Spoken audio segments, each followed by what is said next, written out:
The basis of our meeting tonight, or at least my presence at our meeting tonight, is international law.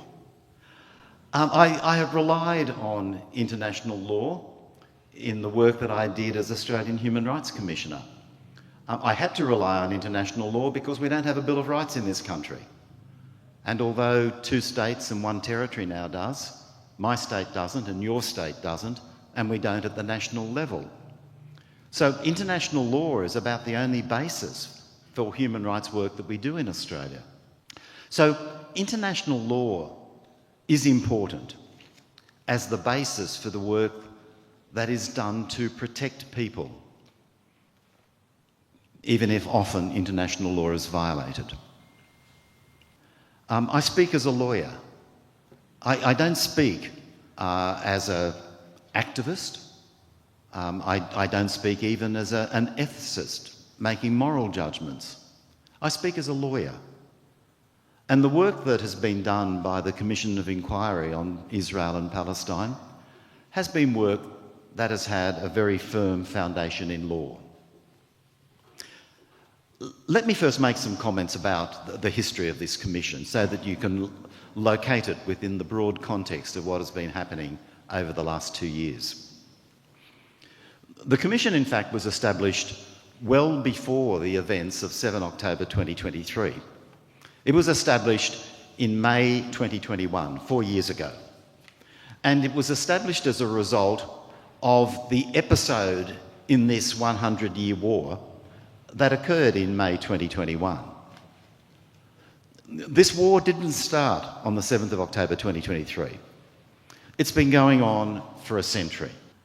And the changes that have occurred during that time have simply been changes of escalation or de-escalation, not changes that have affected the fundamental relationship between Palestinians and Israelis, not changes that have advanced peace and security and justice and human rights in this part of the earth.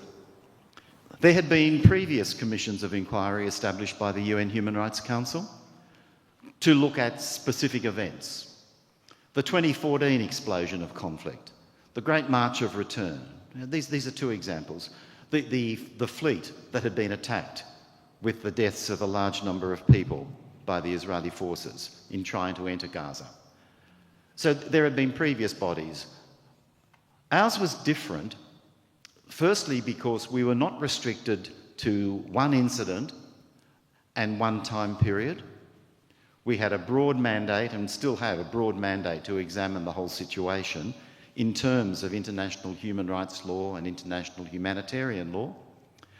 And secondly, for the first time, we also had to look at the situation within Israel and not just within Palestine. We commenced our work in late 2022 and we started reporting in 2023, before the events of 7 October. We had already examined the issue of the underlying legal status of the Israeli occupation of Palestine.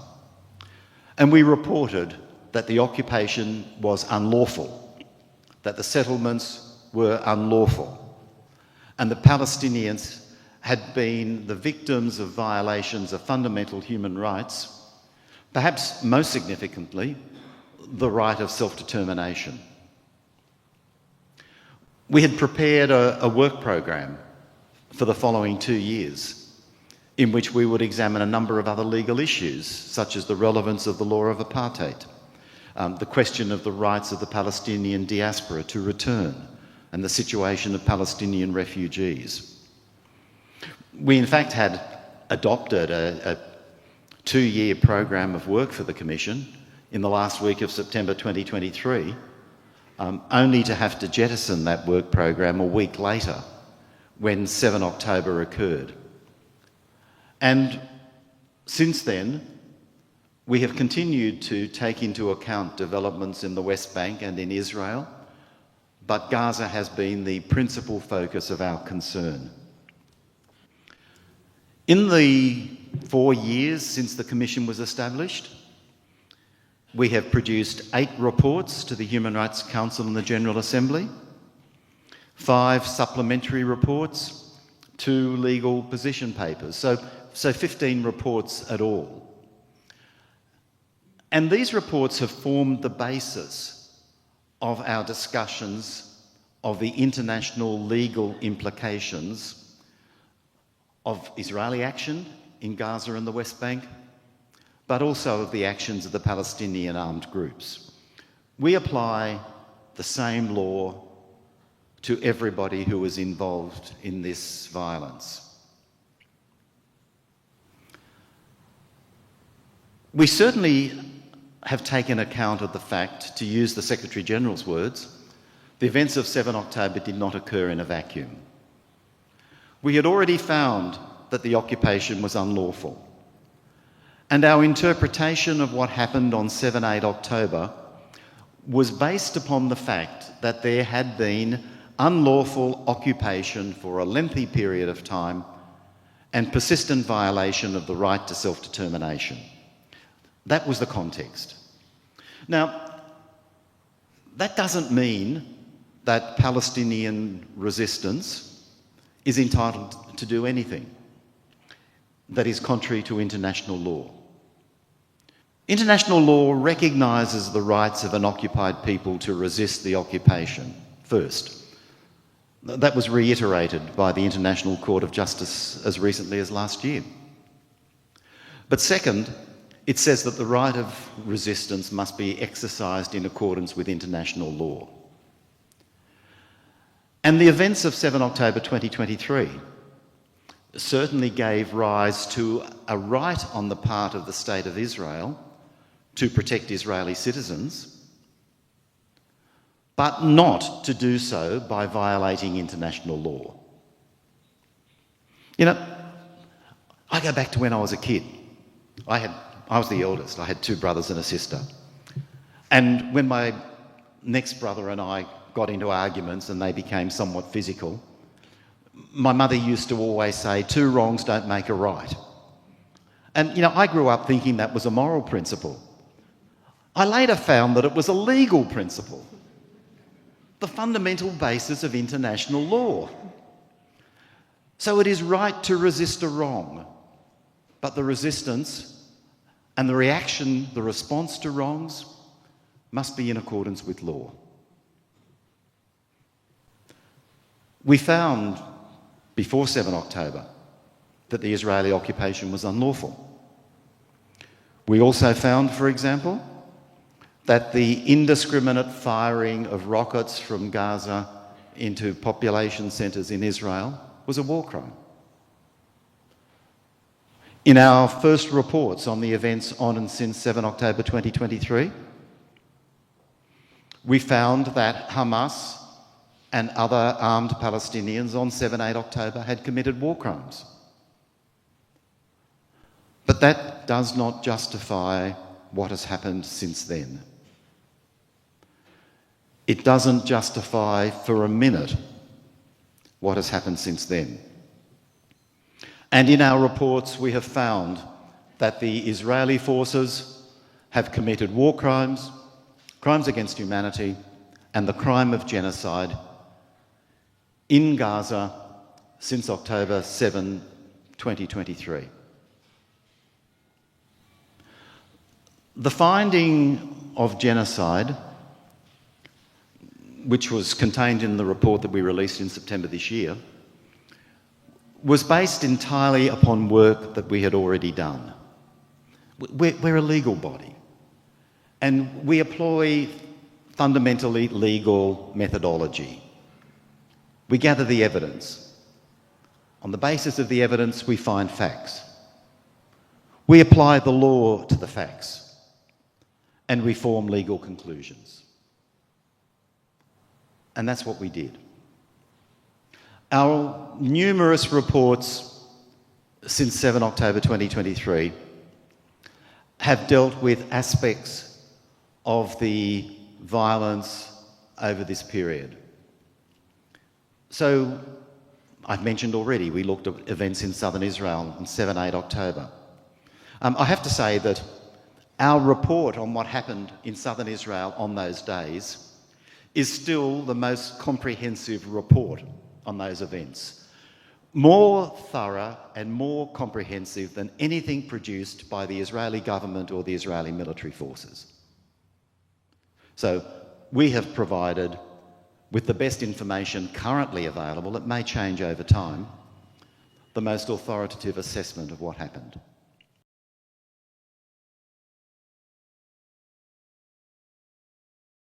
And our reports have looked at the concerted policy of destruction of health infrastructure and the killing of health and humanitarian personnel in Gaza, the concerted policy of the destruction of educational infrastructure, the killing of teachers and teachers' aides, and the deprivation of 1 million Palestinian children of any schooling for a period of 2 years, and the destruction of all universities in Gaza during that period.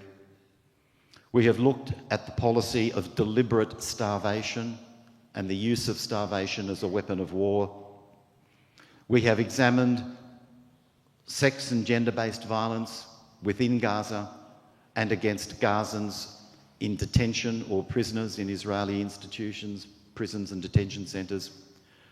We have examined the destruction of cultural property, mosques, churches, libraries, archaeological sites, ancient archaeological sites in Gaza by the Israeli military forces.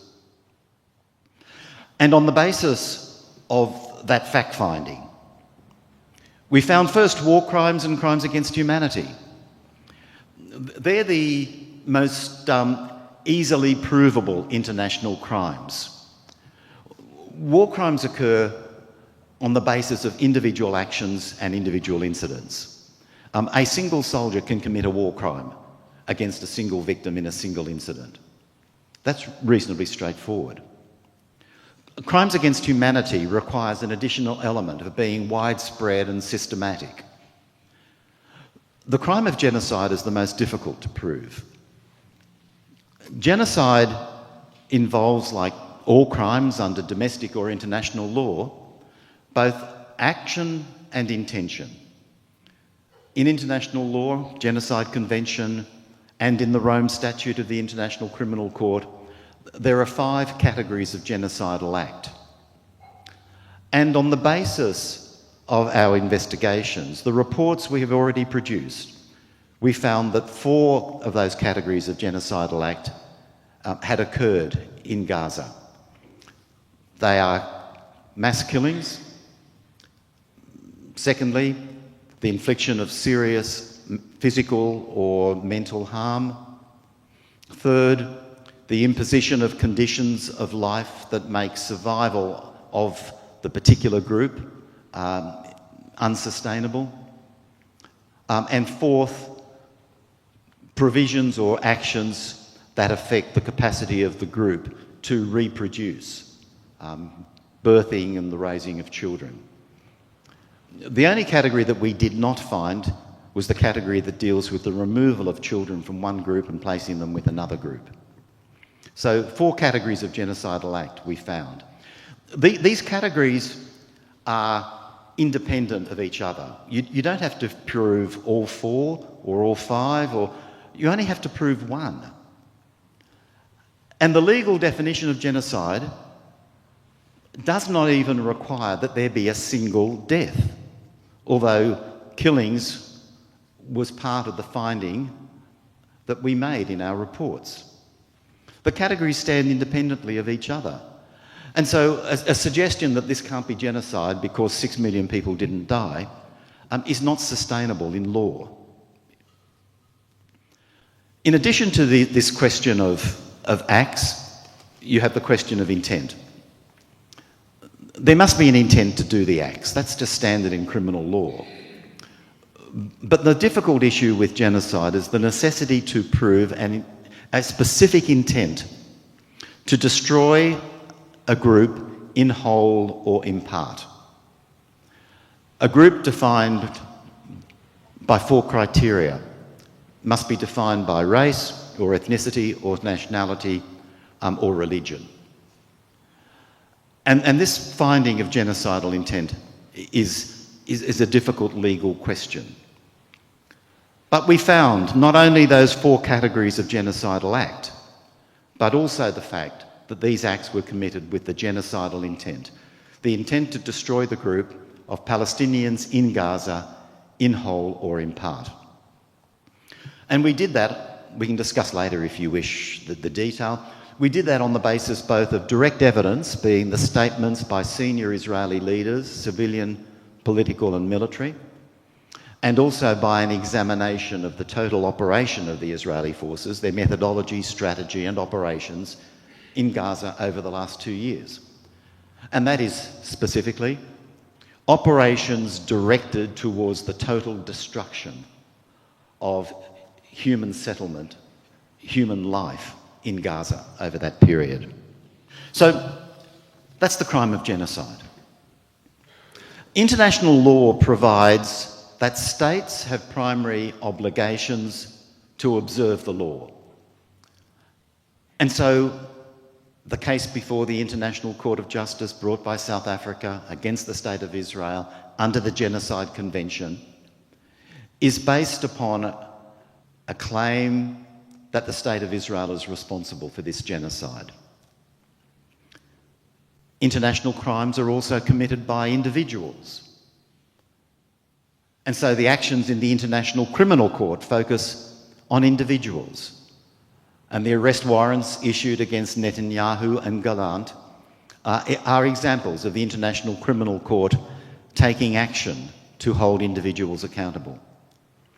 And that's not going to be the end of the story by any means in the International Criminal Court. So the actual perpetrators are the first who have responsibility under international law. But other states do too. Other states do too. And that's where I want to focus most of my comments this evening. The International Court of Justice in July last year issued its advisory opinion on the Israeli occupation. It was asked to do that because of the recommendation from our Commission when we ourselves found that the occupation and the settlements were unlawful. We said that this question is so critical that the General Assembly should ask the International Court of Justice to give its view. They're more authoritative than we are. And that recommendation was accepted and the court was asked to advise, and the court said the occupation is unlawful, the settlements are unlawful, and Palestinians are entitled under international law to reparations for the violations of their rights. And the court affirmed the right of Palestinians to self-determination. In providing this opinion, the court referred specifically to the obligations of third states under international law. That is, states other than the State of Israel and the State of Palestine. And it pointed out that the observance of international law in these areas was the responsibility of all states. Those responsibilities can be positive or negative. They can be responsibilities to do something to ensure the observance of international law, or responsibilities to refrain from doing something. And Australia has obligations in both senses.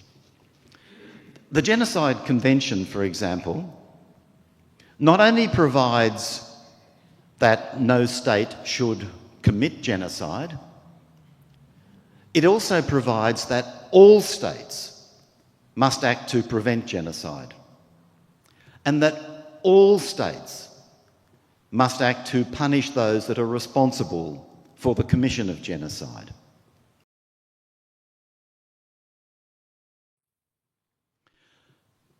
The obligation to prevent is a positive obligation that lies on the Australian government. It doesn't depend upon genocide having occurred. It's not a retrospective obligation. It's a prospective obligation. To act to prevent occurs even before genocide, when there is a reasonable risk of genocide. And of course, it continues during the course of a genocide, an obligation to stop. That's part of prevent. So, to take an example, for a Prime Minister or a Foreign Minister to say, we're waiting for the International Court of Justice in 2 or 3 or 4 years' time to say whether this was genocide or not, is a legitimate position politically, but it's not the main issue legally. The main issue legally is what must we do to meet our obligation to prevent genocide when there is a reasonable risk of genocide occurring.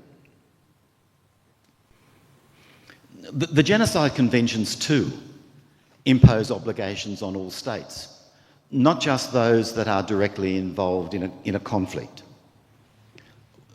We, Australia, have an obligation to respect the Genocide Conventions. These are the conventions that deal with international humanitarian law, or the war of law in common discussion.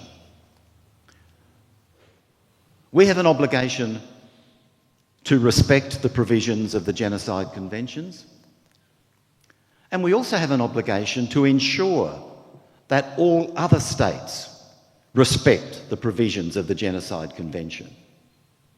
So, even if we are not involved in a conflict, we have an obligation to ensure respect, a positive obligation.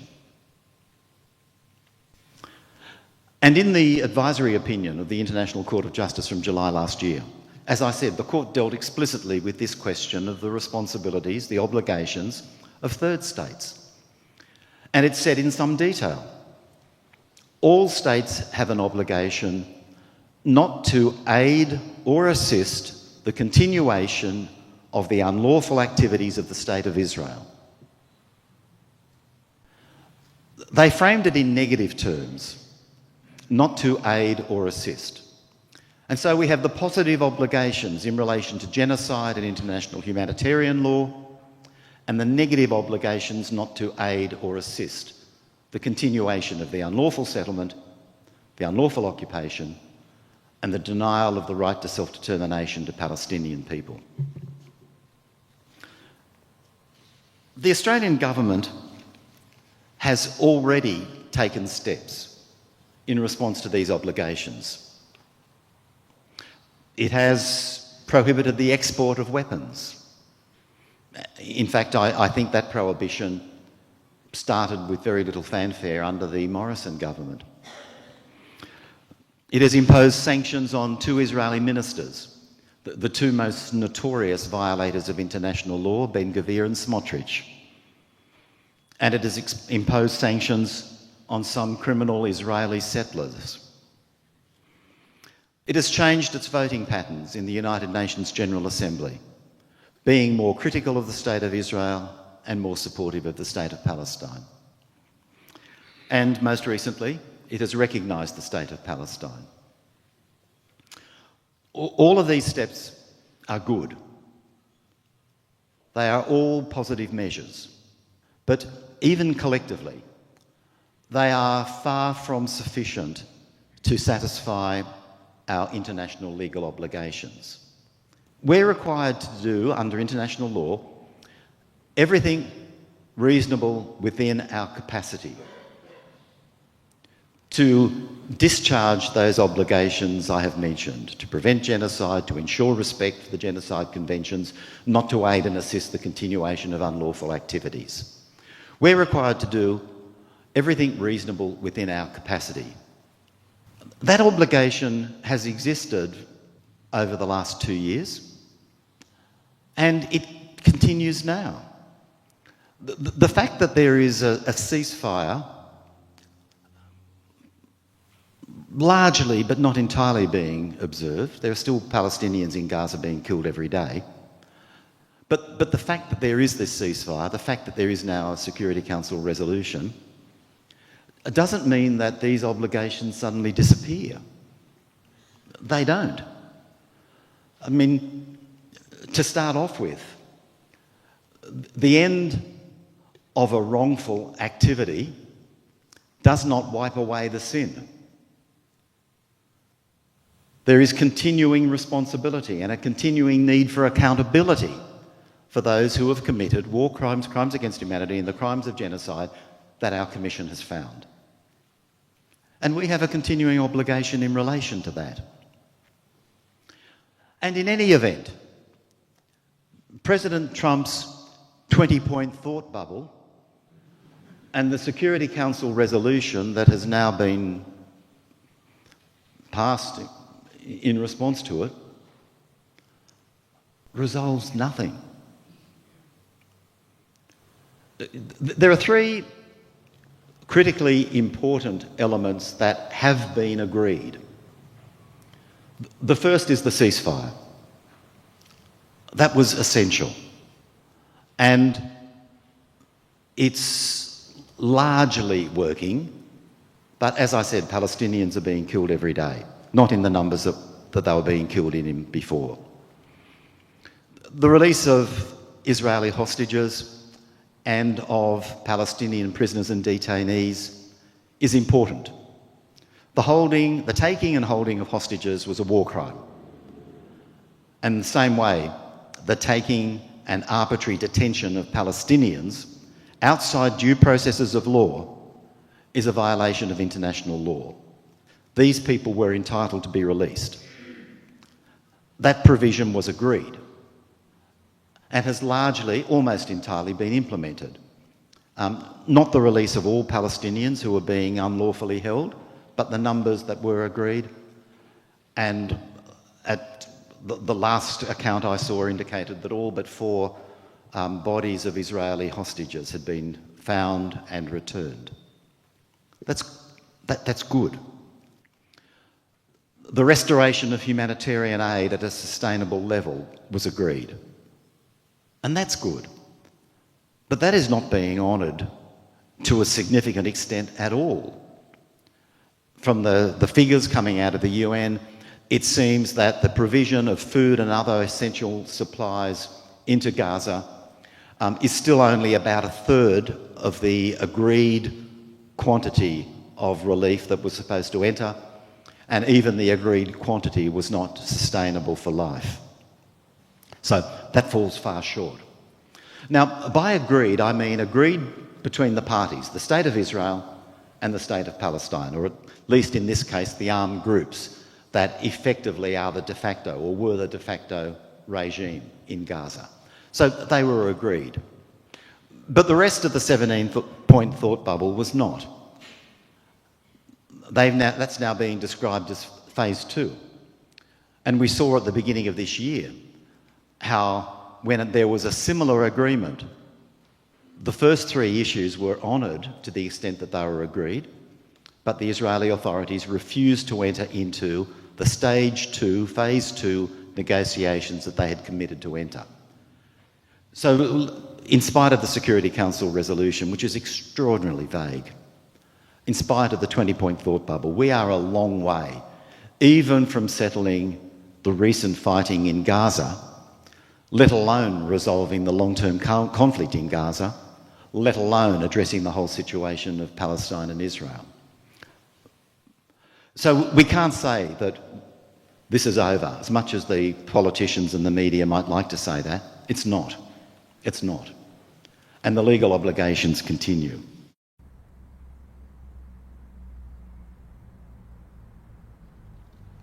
So Australia has obligations. There are things that we should be doing. If President Trump can come up with a 20-point thought bubble, I reckon I'm entitled to come up with a 20-point thought bubble on what the Australian government should be doing. So let me give you my thought bubble. 1, a technical starting point. When the International Court of Justice last July delivered its advisory opinion and said that we should not be doing anything that aids or assists the continuation of Israel's unlawful activities, we should immediately have conducted a comprehensive, urgent review of all aspects of Australia's relationship with the State of Israel to identify those aspects that were aiding and assisting the unlawful occupation and we should stop it. But I'm not aware of that review ever having been undertaken. That's my one. Two, we should not be conducting any political visits, exchanges or meetings with the State of Israel. Three, we should cease all military relationships in relation to trade with the State of Israel. I applaud the government, as I said, for halting the export of arms to Israel. But that's only one small aspect of a military trade relationship. There is also the export of components. And there's been much attention paid to the production of components for the F-35 fighter jets in Australia as part of the international supply chain. F-35s have been fundamental to Israeli military destruction in Gaza, and components produced in Australia should not be going into them. Simple as that. And saying that this is part of an international supply chain and we have contracts with Lockheed Martin and relations with you, irrelevant. Irrelevant. Nor should any Australian manufactured items be going to Israel. Nor should we be importing from Israel any goods that assist in the profitability of Israeli armaments companies or contribute to Israeli armaments-related research and development. Now, I'll give you the specific example of Elbit. Elbit is a private company in Israel. It's the largest private arms producer for Israel. It's good at many things, but it's particularly good at producing drones and at surveillance technology. Its drones are state-of-the-art and have been used extensively in Gaza. Its technology is probably amongst the best in the world, particularly facial recognition technology. Our police forces are very interested in that. Our defence forces are very interested in that.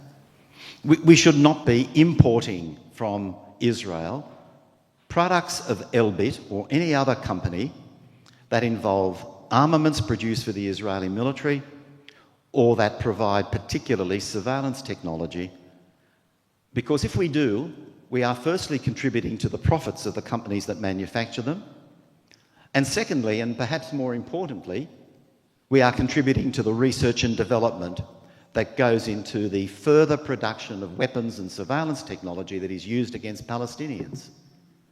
So we have to stop military relationships and the arms trade two-way and not just restrict ourselves to banning the export of weapons. And four, associated with that, we should cease promoting Israeli manufactured weapons and surveillance technology. We had in Sydney 3 weeks ago, an arms exhibition which the New South Wales government sponsored and which the Federal Department of Defence and the Navy were also involved in sponsoring. And Elbit and an Israeli state-owned arms producer, Rafael, exhibited at that trade fair. Shouldn't be happening. 5, we should close the Australian Defence and Trade Office in Jerusalem. This is an office that is promoting defence cooperation between Israel and Australia. I find it hard to imagine an activity that is more directly associated with our obligations under international law than stopping defence cooperation, not in promoting it. 6, we should withdraw all defence and trade officials from the Australian Embassy in Tel Aviv. I'm not saying we should withdraw our ambassador or close our embassy, but we certainly shouldn't be having defence and trade officials there. 7, we should upgrade the Australian Representative Office to the Palestinian Authority into a full embassy. We've recognised the state of Palestine. If we have an embassy in Tel Aviv, we should have an embassy in Ramallah. 8, we should publicly affirm, as a state party to the Rome Statute, that we will enforce arrest warrants issued by the International Criminal Court including those in relation to Netanyahu and Gallant. We have fudged that issue. We have talked in general terms about supporting the court. We have not specifically committed, and we should, to enforcing the court's orders. 9, we should impose further personal sanctions against individuals in military and leadership roles in Israel. It's not enough to go for 2 ministers who are the most vocal, when in fact there are others who are far more directly responsible for Israeli decision-making. 10, we should also impose further and broader sanctions, personal sanctions, against criminal Israeli settler leaders responsible for violence in the West Bank. 11, we should investigate and, where warranted, prosecute Australian citizens who have fought in the Israeli Defence Forces over the last 2 years, and any others who come from Israel to Australia who have been involved with the Israeli military activities in Gaza over the last 2 years.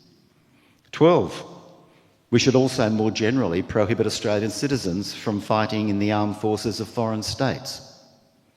13, we should prohibit financial transactions with Israeli settlements and with Israeli organisations that support the establishment or maintenance of settlements. 14, we should end tax deductibility for any Australian charities that provide funding for Israeli settlements or for Israeli organisations that support the establishment and continuation of the settlements. 15, we should impose secondary sanctions on states that conduct arms trading with the State of Israel. 16, we should provide at least 15,000 humanitarian places for permanent settlement in Australia of Palestinian refugees from Gaza who want to come here. 17, we should press the State of Israel to make reparations to the State of Palestine and to Palestinians individually for the destruction of the Gaza Strip. That's where primary responsibility for the reconstruction of Gaza lies. Primary responsibility lies on the perpetrators, and the rest of us contribute to supplement that. But it's not the responsibility of the World Bank or the Gulf states or Australia to make good for the criminal activities of the Israeli government and its military. And a small point that I feel particularly strongly about.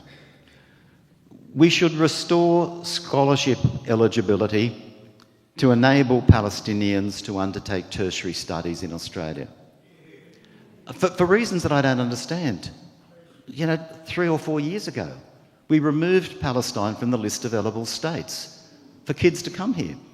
I don't know why that happened. And with the destruction of all of the universities in Gaza, these kids are entitled to an education and a future.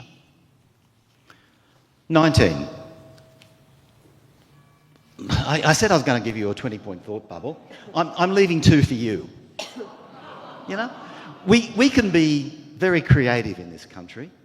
We have the capacity to work out what needs to be done to meet our international obligations. So the last 2 are yours. And Peter gave you the QR code. Use your QR code and send Liam your last 2 points for my 20-point thought bubble. There's no justification for saying there's nothing we can do, or we're just a small state a long way away. These kinds of comments are fig leaves to hide our inaction. They're a cop-out from our international responsibility. The question of how far away we are and whether we can do something are the wrong questions to ask. I'm not a politician, I'm not an ethicist, I'm a lawyer. For me, there is only one relevant question. What are we legally obliged to do? And then we must do it. Much of what I have said focuses on the national level of government. But let me add that in international law, Australia is considered as a whole. We are a state under international law. And under international law, the obligations primarily arise on the national government, but they relate to every level of government, particularly in a federal system. So these are issues as well for the government of Tasmania, as much as they are for any other of our state governments. And they too need to be asking the question of what can we do to contribute to Australia meeting its international legal obligations. So that's something that you can all take up as Tasmanians, individually, in your groups. What should the Tasmanian government be doing to contribute to this national effort to meet international legal obligations? It's an important question for us as Australians. We aspire to be good international citizens. I mean, that phrase was used a lot by Gareth Evans when he was Foreign Minister. We don't hear it very much these days. But we have traditionally, from the end of World War II, aspired to be good international citizens. And that's at the heart of what I'm talking about tonight. Good international citizens meet their obligations under international law. And the sad truth, for me as an Australian, is that at this point we are not doing it in relation to Palestine.